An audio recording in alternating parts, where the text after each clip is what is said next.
Bolsonaro concedeu uma entrevista para um influenciador português tentando passar a ideia para a comunidade internacional da existência de um conluio para inicialmente derrotá-lo em 2022 e depois prendê-lo.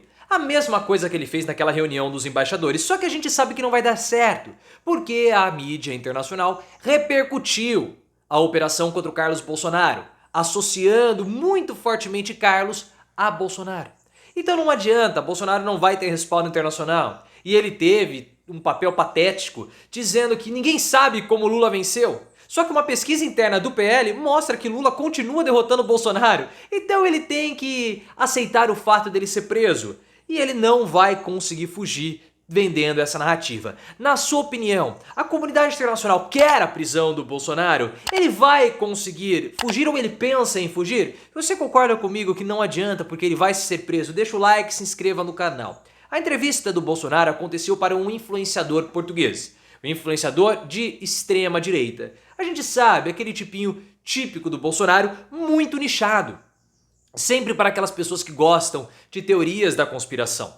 O Bolsonaro ele pode até tentar propagar essa narrativa que ele está sendo perseguido, porque o PL contratou advogados especializados em direito internacional para mostrar que o Bolsonaro ele está sendo perseguido pelas instituições. Só que não vai colar. Porque o Bolsonaro ele pode acabar até reverberando nesses nichos, nesses guetos dos patriotários internacionais. Mas a grande mídia, a grande imprensa, que forma de fato a opinião e a percepção global, não engole essa história do Bolsonaro. O Bolsonaro falou nessa entrevista que houve um conluio institucional. Ele disse, é o executivo que manda na justiça eleitoral. Ora, se é o executivo que manda na justiça eleitoral, por que ele, Bolsonaro, não conseguiu fazer o que ele queria na época que ele era presidente? Ah, com ele não existe. Se o executivo manda agora na justiça eleitoral, por que na época dele não mandava? É papo. Ah, me derrotaram, depois me caçaram e agora querem me prender. Não conseguem encontrar nenhum indício. Aí ele vem com a conversa e fala assim, na hora que os patriotas chegaram já estava tudo destruído. Onde, Bolsonaro? Tem lá o patriotário que é seu apoiador proliferando o Eduardo Bananinhas ali no STF. Aí ele fala, ah não, porque a gente não sabe como Lula venceu. Todo mundo sabe como Lula venceu, e ninguém sabe, ninguém entende. Ora, o PL fez uma pesquisa com o Instituto Paraná, uma pesquisa interna mostrando que o Bolsonaro continua sendo derrotado pelo Lula. Então todo mundo sabe, Bolsonaro, todo mundo sabe. Essa tentativa de propagar a narrativa, de perseguição, Bolsonaro já fez lá atrás. Aquela entrevista com os embaixadores foi exatamente isso, aquela reunião com os embaixadores. Bolsonaro quis naquela reunião mostrar que havia toda uma combinação, toda uma união institucional para primeiro derrotá-lo e depois prendê-lo. Agora ele tenta fazer a mesma coisa. Mas não vai dar certo porque, como eu falei, essa repercussão fica muito nichada, fica muito restrita aos complotistas, aquelas pessoas que gostam de teorias da conspiração, porque possuem um entendimento muito diminuto do mundo, não conseguem compreender toda a complexidade das relações institucionais e das próprias relações sociais. Então precisam adotar uma forma mais simples para entender a vida, para entender essas relações.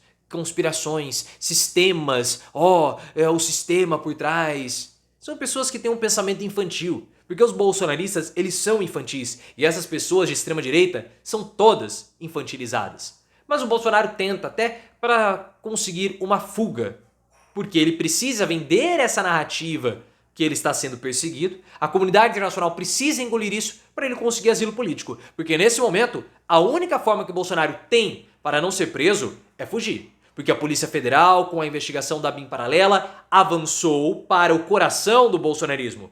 Porque a BIM Paralela é um elemento importante de toda a estrutura organizacional que o Bolsonaro criou criminosamente dentro do Palácio do Planalto. A BIM Paralela investigava aliados de Bolsonaro, investigava adversários de Bolsonaro, produzindo relatórios que eram utilizados possivelmente pelo Gabinete do Ódio para atacar as instituições.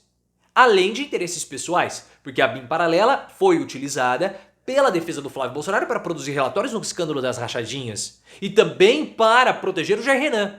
Jair Renan que teve suspeitas de lobby indevido junto ao Ministério do Desenvolvimento Regional, usando do fato dele ser filho do presidente para favorecer empresas. Jair Renan não tinha foro privilegiado e a gente tem que lembrar que Quando começou a história do Jair Renan, da Polícia Federal atrás do Jair Renan, Bolsonaro falou assim, nem sei, nem conheço esse menino mais, ele mora com a mãe. Só que a mãe do Jair Renan, Ana Cristina Vale, sabe de segredos obscuros da família Bolsonaro, porque foi ela que deu início ou estruturou melhor as rachadinhas que ficaram tão famosas entre os familiares de Bolsonaro. E a gente sabe, porque até um amigo do Bolsonaro falou lá, ou não sei o que lá, o Jacaré falou pro Bolsonaro, o primeiro nome, falou, olha, Ana Cristina Vale faz ser vista pelo Bolsonaro. Ela ia lá em Brasília e dava aceninhos ao ex-presidente. E se o Bolsonaro acha que a situação não ficou preta, o mundo repercutiu para ele. Ou repercutiu a situação. Por quê? The Washington Post, The Guardian, vários veículos de comunicação repercutiram a busca e apreensão contra o Carlos. O The Guardian, que recentemente fez uma crítica ao Bolsonaro, ele mostrou a relação muito próxima do Carlos com o Bolsonaro. Que o Carlos desfilou em carro aberto com o ex-presidente durante a sua posse. E que Carlos era chamado de pitbull pelo Bolsonaro. Então, o que a comunidade internacional quis passar nas entrelinhas? Olha, Carlos era próximo de Bolsonaro, portanto, obviamente Bolsonaro sabia de todo esse esquema ilegal. Era praticamente impossível Bolsonaro não ter conhecimento e também consentimento. Então, toda vez sai alguma coisa na comunidade internacional que acaba deteriorando ainda mais a já deteriorada imagem de Bolsonaro diante da comunidade internacional. E o interessante é que, mais ou menos nos mesmos dias que nós estávamos ainda revendo a repercussão da busca e apreensão contra o Carluxo, a Transparência Internacional, que é uma agência que checa, a percepção da corrupção dos países do mundo, mostrou uma queda de 10 posições do Brasil no ranking global da corrupção. Nós estamos na média, pessoal, entre os países ali do chamado terceiro mundo, ou os países emergentes, países em desenvolvimento. Mas houve uma queda de 10 posições. E por que houve essa queda? Por ações diretas do governo Bolsonaro.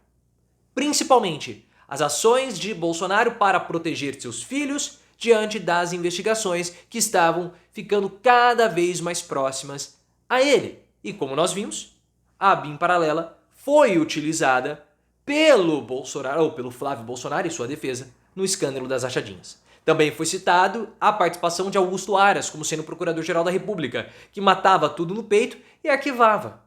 E eu falo aqui que há uma necessidade de investigar Augusto Aras, porque eu vejo que Aras tinha sim um papel na organização, na estrutura organizacional. Porque poderiam fazer qualquer coisa que ele, Aras, matava no peito e depois arquivava. Para mim isso tá bem claro e bem, mas muito bem desenhado. Tanto que as investigações só avançaram depois que Aras saiu. Porque a própria PGR e também o STF, o Judiciário como um todo, sabiam que a busca e apreensão contra o Carluxo não sairia se Aras ainda fosse o Procurador-Geral da República. Isso todo mundo sabe. Todo mundo sabe.